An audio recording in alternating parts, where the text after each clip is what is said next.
Inner Voice, a heartfelt chat with Dr. Foojan. Hello, everyone. Welcome to the Inner Voice Show. I'm Dr. Foojan Zeine. I'm a psychotherapist, author, and the originator of the Awareness Integration Theory. And hello to Sean, our director in our studio.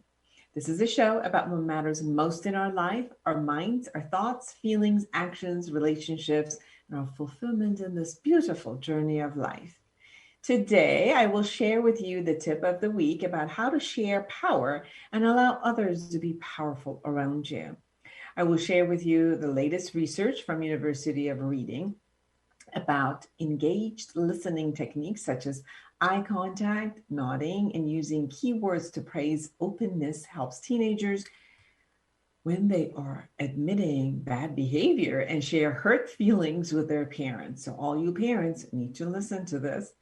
I will answer the question of why are our relationship transactionals in the Ask Me segment, which I'm really thankful to all of you who send your questions. And then I'm excited to bring you Terri Lonowski. She's an accomplished thought leader whose body of work in evolutionary communication is impactful and deeply relevant given today's chaos and loneliness in pandemic. She has created the Soulful Listening approach made up of 5 simple, easily repeatable elements to create deeper connections. Please subscribe to my YouTube channel and podcast and connect with me through all of the social media, Instagram, Twitter, LinkedIn, Facebook. And I love to hear from you. But first, here's the tip of the week.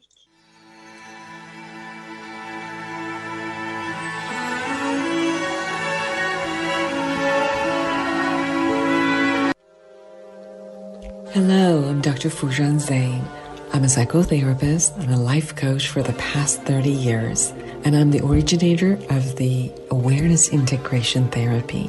I'd love to be able to support you in any matters of life that shows up for you that you need support. So call me at 818-648-2140. I am available to do online therapy or coaching, anyone who's around the world. And you can also join me in my office in San Clemente, California, if you like to come to the office. So call me at 818-648-2140 or go to foojan.com. I look forward to hearing from you and having the opportunity to support you in things that are in your life and you just want to excel and create an amazing life for yourself and everyone around you.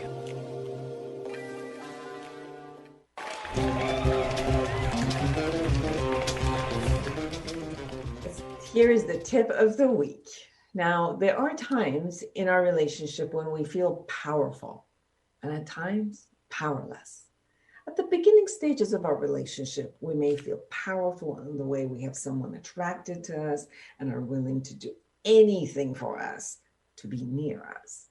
And yet powerless when we are vulnerable and feel attached and hope that they don't leave us. As the relationship moves to the next phase, we might feel powerful in negotiating and getting our way, yet feel powerless when our partner does not budge and we need to give in. We might feel powerful when we care for our mate, yet feel powerless when we need to depend on them to take care of us.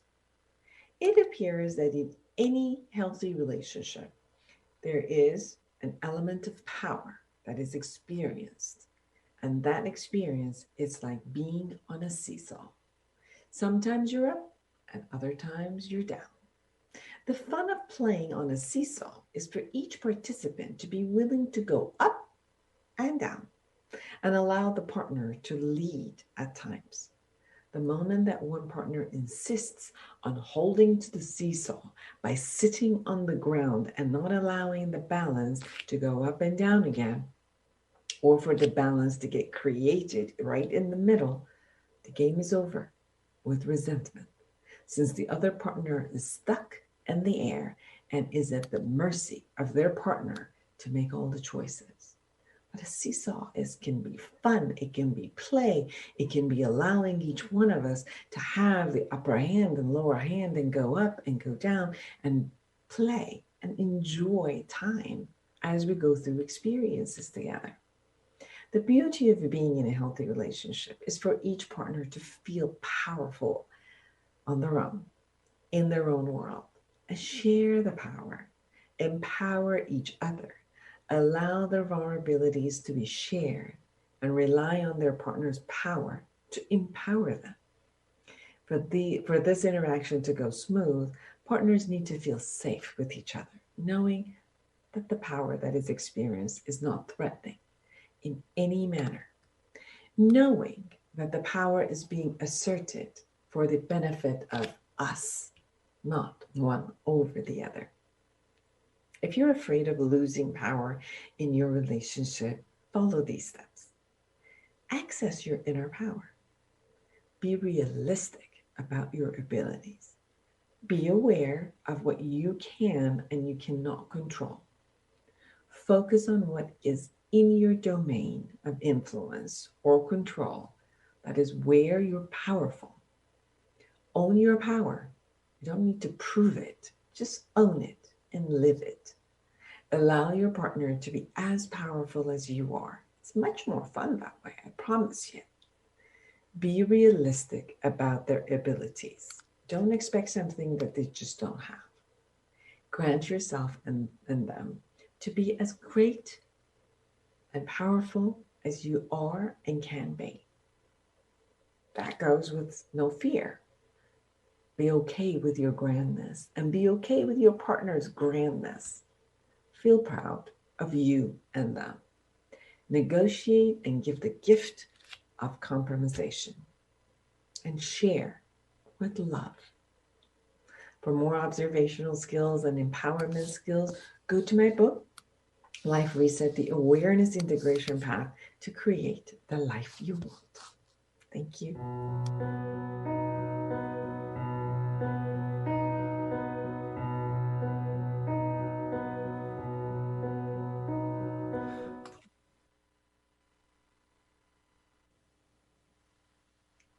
Thank you for all the questions that you send. I love it. So the question this week that was sent was, how come our relationships with the concepts of social media and time has changed into more of only a transactional relationship versus a heart-to-heart connection? What happens? How come now everybody that I talk to, they're like, well, I don't have time. I got to figure out, why would I want to talk to somebody like that? Is that person useful? How are they useful for me? And how should I kind of use that relationship for something? And it was upsetting for the person who was writing to me. And I wanted to know, what has the world come to? Well, I can see that, looking at it from a negative place is we don't feel we're connected, or we don't feel that we are being valued for who we are. And maybe we're only being valued for what we do and what we can offer people. And maybe people feel used or even abused, and not necessarily be given the respect and the value that they deserve. So on the negative aspect of it, I can see where this would be an experience that the person would have. On the other side, I also want to share that almost all relationships are transactional relationships. There is a give and take. Even when we talk about a parent-child relationship, there's definitely still a give and take. And relationship by nature is a two-way street where people give and receive, and usually give what they are best at and they're skilled at. And they usually connected to people who can give them what they need. And that's how usually we start with either our friendships, which is a mutual benefit, or a mutual space that we're there and experiencing, even if we're part of the transaction is giving each other love. The commodity is still the love, the connection that we have together, the time that we spend, the learning that we get from each other. So you can really see that overall relationships are transactional. Yet, how is it that we can feel the human to human versus human to object, or just that is taking care of one person's need and not necessarily taking both people into account, is important to have in any of these relationships. The part that maybe before we used to have a very small group that they were our family members, they're our neighbors, or somebody we worked with, and those are pretty much the only people we were around. And now with the accessibility to social media, with technology, we have access to so many other people who might be part of our connectivity, and the group who are there that we need to relate to. So has the world come to a place, as this wonderful woman was saying, and she doesn't like it? No, the world has really gotten connected in much more in many, many ways. But is it that internally we may not feel connected? And then I will ask, how is it that I have become disconnected with people around me? Have I isolated myself? Have I closed my heart? Am I afraid? Am I scared? Do I not want to, put myself out there and connect with people? Is it that the concept of feeling used or abused is something that I've experienced my life? Maybe I have been used and abused before and I'm not complete with that. Maybe I don't know how to set boundaries appropriately, or don't know how to assess how to spend my time, the limited time that I might have, into different types of relationships. And then what is it that I can agree upon in relationships where I can see that both of us are being fulfilled in this relationship? So it's important to see what type of relationships I have, and what do I want to create in each one of these relationships? What do I want to create with a relationship with myself? The time that I have alone. What do I want to create when I am in relatedness with my romantic partner, my mate, my husband or wife? What is it that I want to create with my family members, my children, my siblings, my parents, my cousins, and then my friends, and then people who I know at work or people who I socialize with? Who are the other people who I network with, which is basically just for the matter of work and connecting with each other in the area of career. So if I can see all of these areas and have a defined space of how I can be and create something within that space, then it's much easier to communicate, clarify my relationship and the nature of the relationship with whomever is in my life. And when I'm clear, then I can articulate what my needs are and what this relationship can be, and negotiate and co-create that relationship with the other person. So the expectations can be much more clear and agreed upon. And therefore, it could be a space where people can grow together. And if there's unfulfilled expectations, maybe they can talk to each other and clarify and kind of like complete and reconnect, so that this kind of feeling left out, only used and abused when needed, and not feel like I'm being seen or heard, it's going to be minimized in any of those relationships. So I hope that you create first a love towards yourself, and then get clear with your intentionality of what it is you want in a relationship, communicate and create it, and be very selective with the amount of time and energy that you have in how you're going to share your love, your essence, and who you are, and the gift that you have. Thank you so much for sending me all of your questions. Send it to me in all of the social media so I can be here for you. Thank you for listening.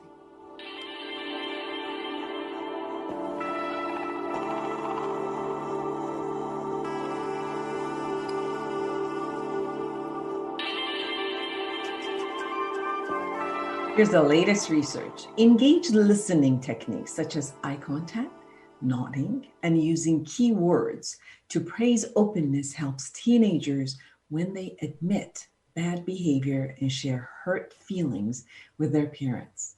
University of Reading and Haifa researchers asked 1,001 13 to 16-year-olds to watch a staged conversation between a parent and a teenager about a difficult situation, with the parent adopting different body language and listening behavior in different versions.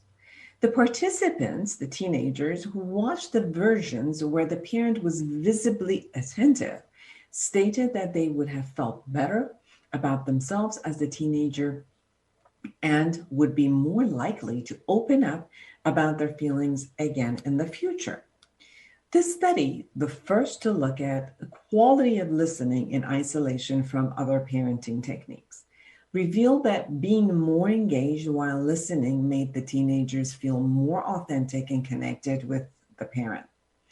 Dr. Netta Weinstein, associate professor in clinical and social psychology at the University of Reading, who co-led the study, said, "We all know that listening to someone talk about their problems is an effective way of reassuring them and establishing a connection.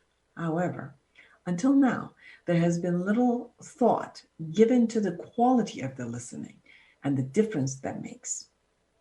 The study shows that the parent-teenager relationship quietly listening to a teenager while showing them they are valued and appreciated for their honesty has a powerful effect on their willingness to open up.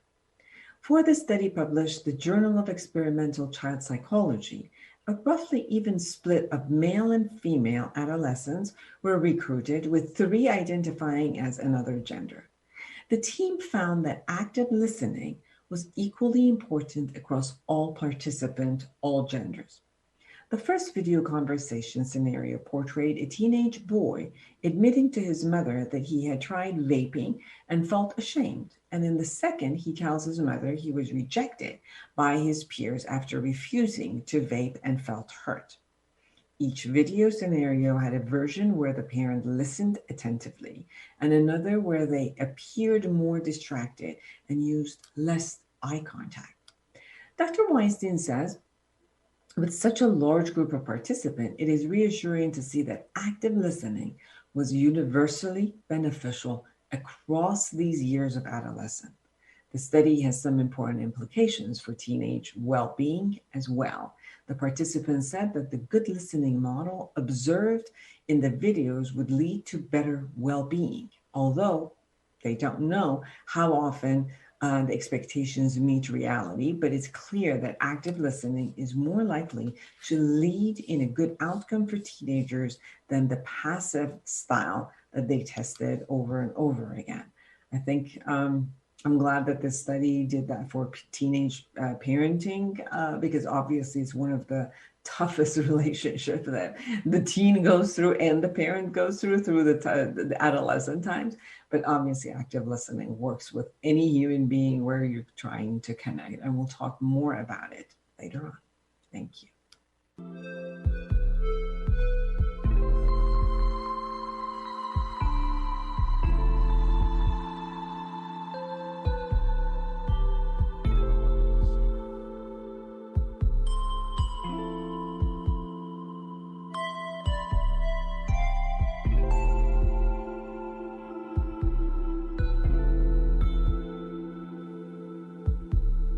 Hello, everyone. Welcome back. I'm Dr. Foojan Zeine, and I am excited to have Terri Lonowski with me. She's an accomplished thought leader whose body of work in evolutionary communication is impactful and deeply relevant. Given today's chaos and loneliness pandemic, Terri had the privilege of participating in 2 events held at the White House, showcasing projects which embraced empathy and design thinking. Through this, along with her own loneliness journey and significant professional contributions, she created a soulful listening approach made up of 5 simple, easily repeatable elements to create deeper connections. Welcome to the show, Terri. I am so thrilled to be here, Dr. Foojan, and I am excited for our conversation today. we were just talking, and we talked about the loneliness pandemic, and the journey that you had gone. And I was just sharing with you that after almost 2 years, I had the opportunity to go to a wedding, and this concept of the togetherness and play and dancing. It was like dancing nonstop for about 3 hours. My body ached, and the joyful concept of connection and reconnection, just being face to face, being in the close vicinity, and it kind of like connecting through dance and music. It was just a joy. And I was sharing that with you. And as I was reading your about you, it brought that for me again, in how much the concept of connection is important. And one of the ways that you're bringing this into the world through your work is through listening and communicating and bringing that connection. So share with us about you and what got you into this way of connecting. Oh, thank you for that question. It's as though my entire life has led to the creation of what I now call soulful listening. And what inspired me was becoming aware of the depth of loneliness and the pain and disconnect that people are experiencing right now. And the cost to us all is devastating. People are literally dying because they do not feel connected. They feel so isolated and alone. And you just described such a beautiful experience where you connected with people and played. And I'm sure that you felt even more alive after that. And there's a reason for that. Our very human nature is designed to thrive when we feel connected and seen and supported by others. And so that is what led me to, really examining my own life and my loneliness journey, and to find out really on a deep level what helped me to thrive despite the odds.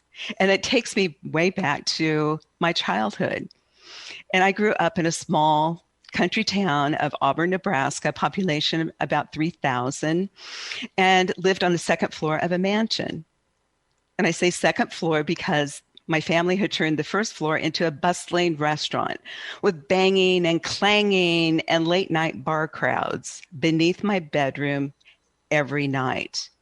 And there was a sense of chaos in my experience as a youth. And what I wanted more than anything, without even being able to name it, was to be seen and heard by somebody else. That certainly was not happening in my immediate family. However, I was so fortunate that there was one person who did, and that was my grandma Helga. And in her presence, I felt safe and seen and understood. And it was as though the rest of the world had disappeared when we were together. And that became so important countless times throughout my youth. And one conversation in particular was critical to the trajectory that my life took. And it's after my high school guidance counselor had met with me and kind of announced his impression of what I should do. And he said that I was a small town girl and I would get lost in a big city like Lincoln, Nebraska.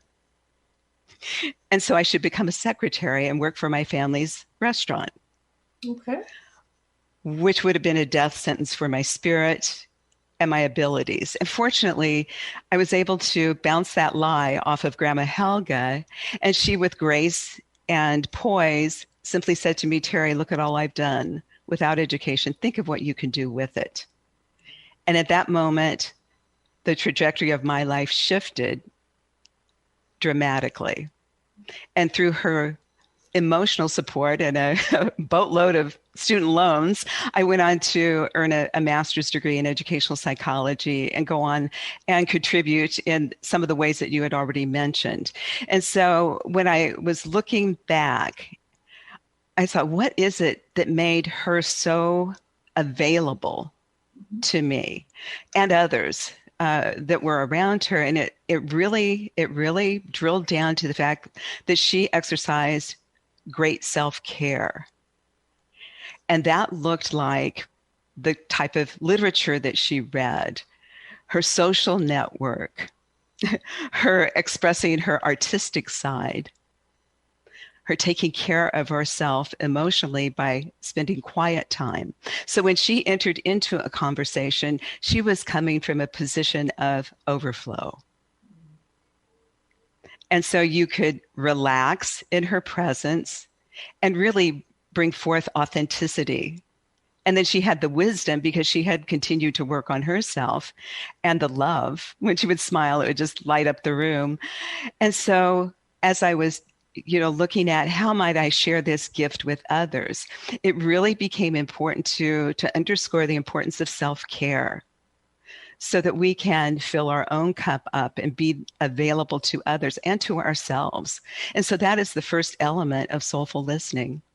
You talked about this state of overflow. Can you share a little bit about what you mean by this state of overflow? Absolutely. Absolutely. Just think to a time when you have been depleted. You have been, working hard, or your obligations in family and other parts of your life have just drained you. At that moment, you are in survival. And so when we're in that position, it's very difficult to be fully present with another person and access all of our greater intelligence to be able to be there for another person and to maybe have their back in a way that is meaningful. Yeah, so that's what I mean by that. So as I'm hearing you about the overflow is that when you have taken care of yourself, and then you come from a place that I'm full. Yes. And so therefore the neediness or the agitation or the anxiety or anything that shows up when we are depleted is not there. So the state is in state of openness and to receiving from others, and then giving fully to others, because you're complete. It's a sense of wholeness and complete. Yes. I'm sensing that in your practice and your work, you state that by the state of self-care, when you take care of yourself emotionally, physically, spiritually, from like an intellectually, when you take care of yourself that way, you are full. You're complete. Yes. Complete. And then you can fully give, receive, and then give. And that becomes the overflow. Beautifully said, beautifully said. And it also allows us to tap into a higher degree of emotional intelligence when we are in that state, which just makes everything richer and makes us more valuable to ourselves and to others. Yes, yes. So true, because I've really noticed what you're saying. I've constantly noticed that whenever I am exhausted, let's say, that my tolerance is so low that something that overall I can be in a state of loving, receiving, and giving. When other people are in their state of agitation or demand or whatever they are, that I can handle this with such a grace. And when I am completely exhausted, my way of boundary setting becomes very harsh because I just have no tolerance for it. Right, and therefore it's a pushback. It's like, stop, yes. stop. Or the other side, like I would also see you and then say, could you please do it another way? And I could be graceful about it. So the essence of self-care becomes so important, not only for us, but in the interrelation that we have with other people. Yes, yes. And you kind of segued into the second element of soulful listening, and that is to become fully present. And I'm sure we've all been in conversations where you can almost see the cartoon bubble above somebody's head with their laundry list of everything else that they're thinking about. And we pick up on that. We know that. And so when we become fully present and we take care of ourselves, we bring a quality of grace and compassion into every interaction. Yes. And sometimes becoming fully present, people may feel like, oh, that's so abstract. What does that even mean? And so I would like for us to do something right now that I do on a fairly regular basis. Before entering certainly a high stakes conversation, I'll take 3 deliberate breaths. So we can do that right now. Sure. And we're going to breathe in and we're going to hold. and we're going to breathe out. We're going to do this 3 times. And while we're doing it, we'll notice the warmth in our heart area. So let's just go ahead and do that right now. Take a breath in, hold, release. One more time. Take a breath in, hold, release out through your mouth. And the 3rd time, take a breath in, hold, and release. And that simple moment that we just shared shifted the energy between us right here, right now. We are more fully present in this moment. And again, when we take care of ourselves and become fully present, we bring that quality of grace into every interaction. Yeah. Yeah. It's interesting, as you said that, in order to be fully present, there needs to be a space of self-care, because then you won't, because if you're depleted, a lot of your part is going to feed the other side, and then you cannot really necessarily be present to the moment and the person, whether it's you're beside nature or your animal or you just can't be present into those conversations. Yes, absolutely. And so when we do give ourselves what we need, our fundamental needs are met, we're not necessarily going to be in that perpetual fight-flight mode, which constricts everything, just everything. And it's damaging to our entire physiology and mental state and so on. But we don't need to dive too deeply into that. But it just is a great practice to get into. And so then the 3rd element is kind of a hybrid between active listening and empathy. The power of empathy is so well documented.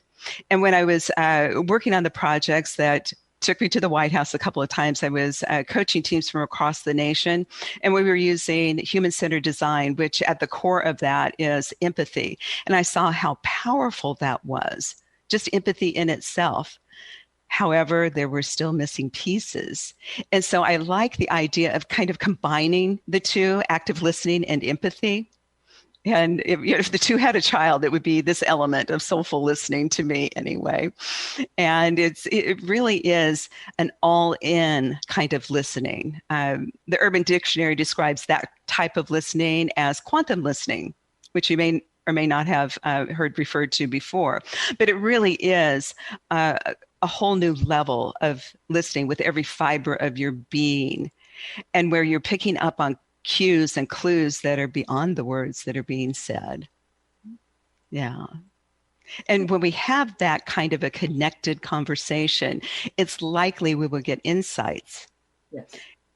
And that kind of leads us into the 4th element, which is inspired action. When we have that kind of yes. When you were talking about your grandma, though, that's as I was listening to you, a lot of what she was doing with you and for you was this 3rd element of empathy and active listening. Mm-hmm. Yes. It's almost like the self-care is internal, the becoming fully present is internal. Empathy and active listening is it's out of that internal process. We go into the space of connecting with another human being, and then bringing them into that element of presence that we are in. And it seems like that's what you were experiencing from your grandmother, was this type of empathy and active listening, where within it you can find yourself, as if there's a clean mirror in front of you. And I can see this in me. That is so lovely. That is so lovely, the way that you framed that. And, when we are engaged in this way, it really opens up a world of possibilities as opposed to limitations. And it doesn't matter what setting this is in. And so then the inspired action, when we have, the kind of conversation that we're talking about today, you'll get insights into a person, and you may find an area where you might be able to be helpful to them. And this is humanity at its best. When we are there for one another when we have somebody's back. So let's say it might be in a work setting, and some really great idea had been suggested during one of these types of conversations, and maybe you're the person that is in a position to elevate that idea. So elevating it, you would do that. No strings attached. You would give the person that offered this brilliant idea credit for it. And just imagine what that would do within the context of a relationship. Certainly embed integrity, allow a person to have more confidence in your interactions. And you could parlay that into personal relationships as well. Yes, in any type of interaction that would be useful, whether this interaction is a family interaction, a mother-child or father-child, or an intimate relationship, or business relations, or sales, and when you're doing, because most of the best sales techniques have always been about empathy and active listening of what is it that your customer really wants and needs, and how can you let them know and how that you're listening to their needs and offering them what they want. So in any type of human interaction, I will even say human to animal interaction. If I go with my dog, and if I am present to him, it becomes another level of connection. So it really, the empathy and the active listening are the core aspects of connecting, as we were talking at the beginning of our conversation, yes. Into, with another being. And that connection alleviates the sense of loneliness that you were talking about. Because you're obviously, you're among 8 billion people, more than that, around the earth. Even if you wanted to get away and not see one, it's not even possible. You're definitely going to see another human being. You're not going to end up being lonely no matter what. But the essence of loneliness that you talked about at the beginning, it seems like this level of the empathy and active listening is a mode that can connect and therefore alleviate the sense of loneliness that we have. Absolutely. Absolutely. And then to bring it on home, the fifth element is the feedback loop. And so why that is so important, I'm sure we've had conversations where we felt heard, the heads are nodding, they're echoing back what you have said. You thought, oh, this is great.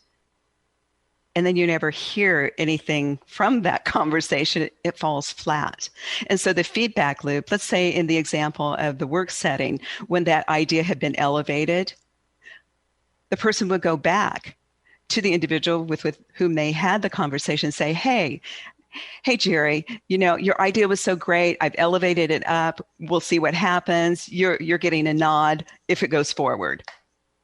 You see, and so then you can know that, okay, I can offer another suggestion, or I can tap into a conversation that might be a little challenging because I know it will be met with open arms and considered, and I will offer, my creative ideas because I know they're being acted upon, and I'm not being left out in the abyss.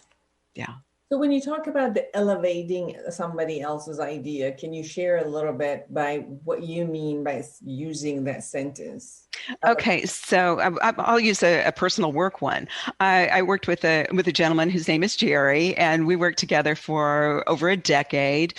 And we would come together every morning for about 5 minutes to check in. And although it was not called Soulful Listening, it was what it was. And so we would check in every day and just say, hey, Jerry, how are things going? What's going on? Well, he came in this one particular day, and he was kind of like a little beet red. And so I could tell that there was something bothering him. And so we sat down, I took some breaths, tuned in, and asked him, what do we need to talk about today?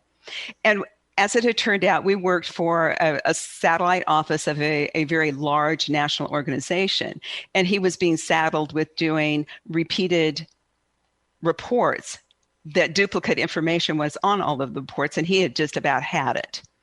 And so I said, okay, what might we do differently? And at that moment, there was a pause, and he came up with a great solution. So then I took that idea, because I was in a position where the idea would be heard by me. And so it went up the chain to the national level.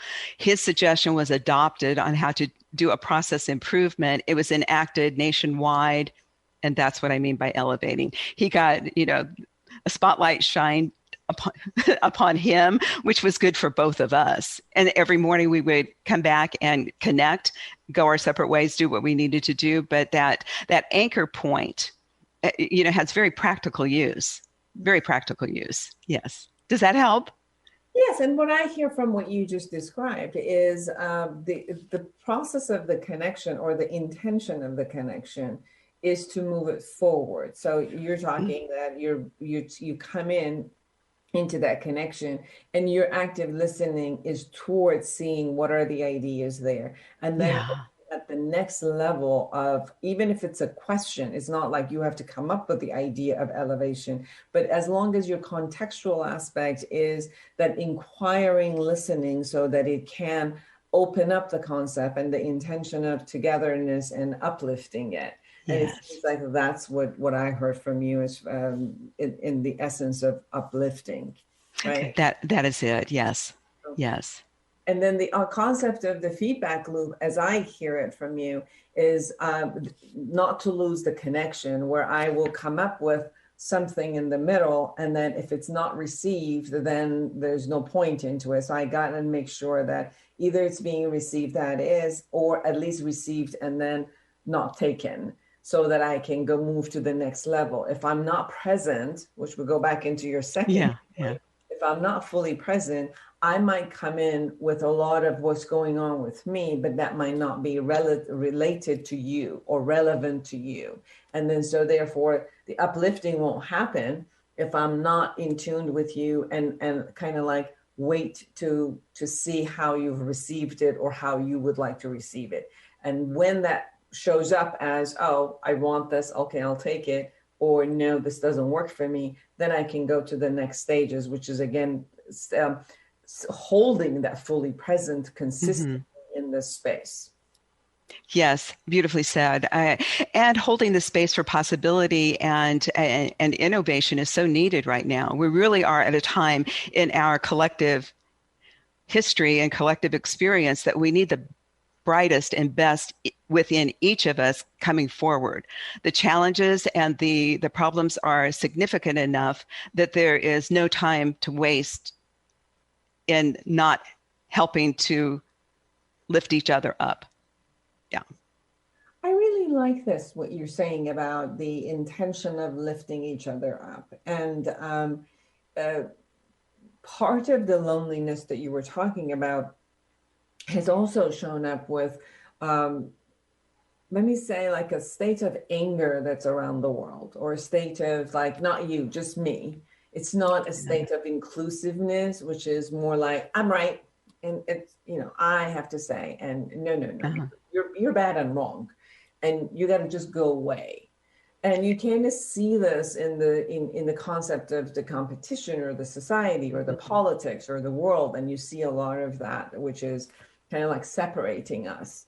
And I really like what you talked about, which is coming together and uplifting each other, because obviously, when one person has an idea and another person shows up and another person shows up, and all of these people with different ideas, which is maybe like their forte as they come in. So I will have a forte, you will have a forte. I will have a natural gift to offer, you will have a natural gift to offer. And when these gifts come in and, kind of like coincide and are in the same synergetic space, it really does uplift people, ideas, technology, a way that we're going to be together. And it really holds a different cooperative stance versus a fighting ground about who's right or who should run up the course and win, versus kind of like, when we're working together, somehow everybody's winning.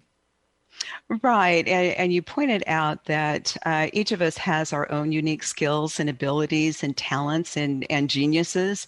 And so when you have an environment where you're communicating in the way that we are describing today, it just opens up kind of the license to go full throttle with that, as opposed to constrict and, having a mindset of abundance as opposed to limitation.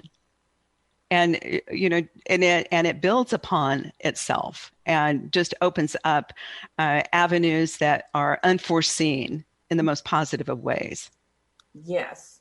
So I want to just to make sure and go over these 5 simple, well, they're not simple, but they're very, very articulated steps, repeatable elements. And you talked about self-care, and then you talked about becoming fully present, and then empathy and active listening, and then inspired action, and then a feedback loop, right?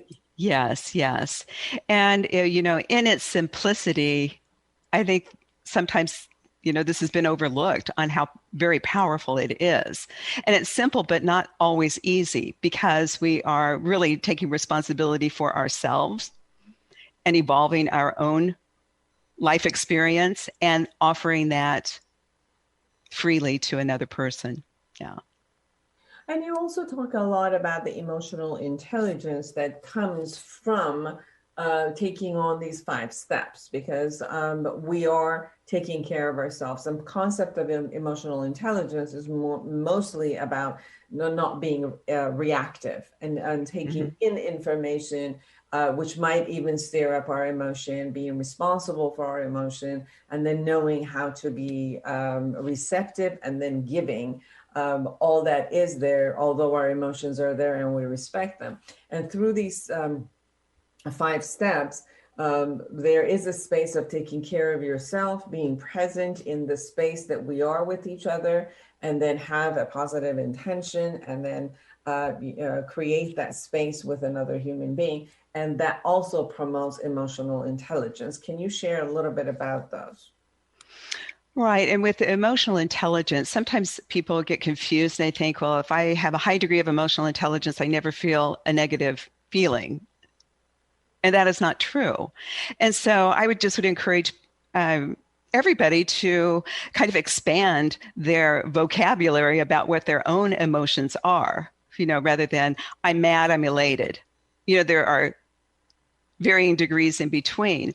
And so when we are aware of what our emotional state is, we can kind of regulate that, self-regulate that. If you're stepping into a high stakes conversation, you want to be, in tune to where you are at that moment, so that you can also hold the space for another person to have their own emotional experience at that moment. Okay, so that's one, kind of a fine distinction. And when we are able to realize how our actions and emotions and state affects other people, that's really powerful. So when we realize, okay, I have to have this high stakes conversation. Okay, let's use a couple. A man and a woman, let's just say that it's a man and a woman and they're married, and they have been, in a space of tension for a while, and they have a high stakes conversation that must occur because life has kicked in and it must occur. So they both come home from a long, exhausting, demanding day and walk through the door. That is not the moment to have a high stakes conversation.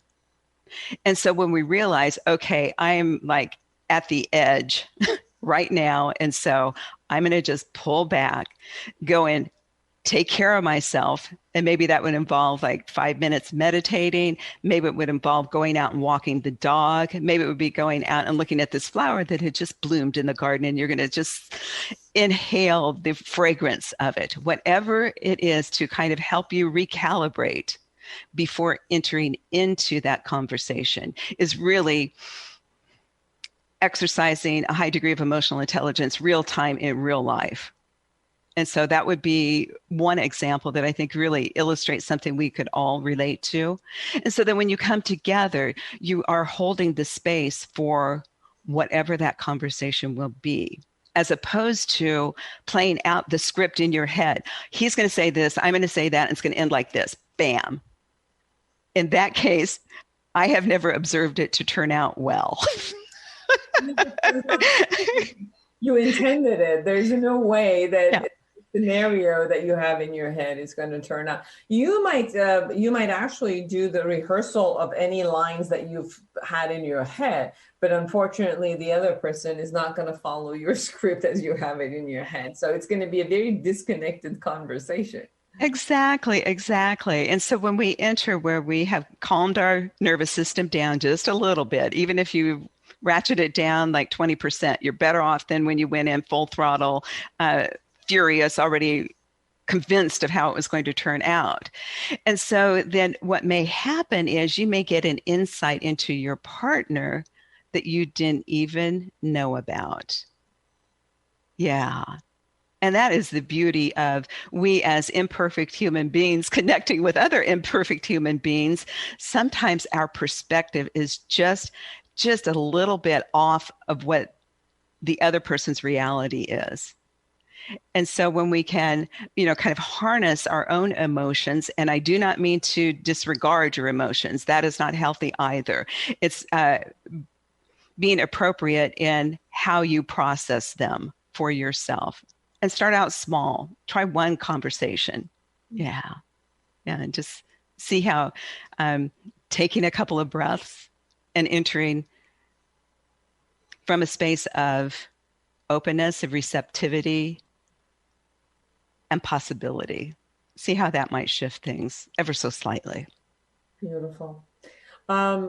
A last minute, is there anything we haven't shared that you really want our audience, listeners, viewers to know about you, about your work, or about themselves? Oh gosh, I could go on for a long time, but let's just kind of recap. No matter where we are, when we intend to do better, in The Alchemist, it's stated so beautifully. When we strive to become better, everything around us becomes better too. So we have the power to do that. And as I had alluded to, starting small is powerful. One step, selecting one conversation over the course of this next week where you embed some of the elements of soulful listening. Maybe you're taking your dog out for a walk and you just notice one more thing in nature as you're doing that. See how that fuels you. And then becoming present, taking 3 breaths. You don't need to announce it to anybody. Just do it. Take 3 breaths and get in your body and into the conversation. And then listen in an evolutionary way. And see if you aren't in a position to be helpful to another person, and just imagine how that might make you feel and how that ripple effect will really be instrumental in addressing the loneliness epidemic before us right now. And we as human beings can be in a position to help each other, lift each other up, and make a better world for all of us. Thank you. Beautiful. Terri Lonowski, everyone, please go to soulfullistening.com to find her and to find what she's up to. And you're going to be on a TEDx on October, right? Right. October 9th, I've been invited to the TEDx stage, and I'm very excited about that. Beautiful. Well, it was great listening to you, having the soulful listening together and sharing our conversation. And thank you for the time that you've allowed to be with all of us. Thank you for the honor of being here and spending time with you. You're delightful. Thank you. And for everyone who's out there, create an amazing life for yourself and everyone around you. And until next week, bye-bye.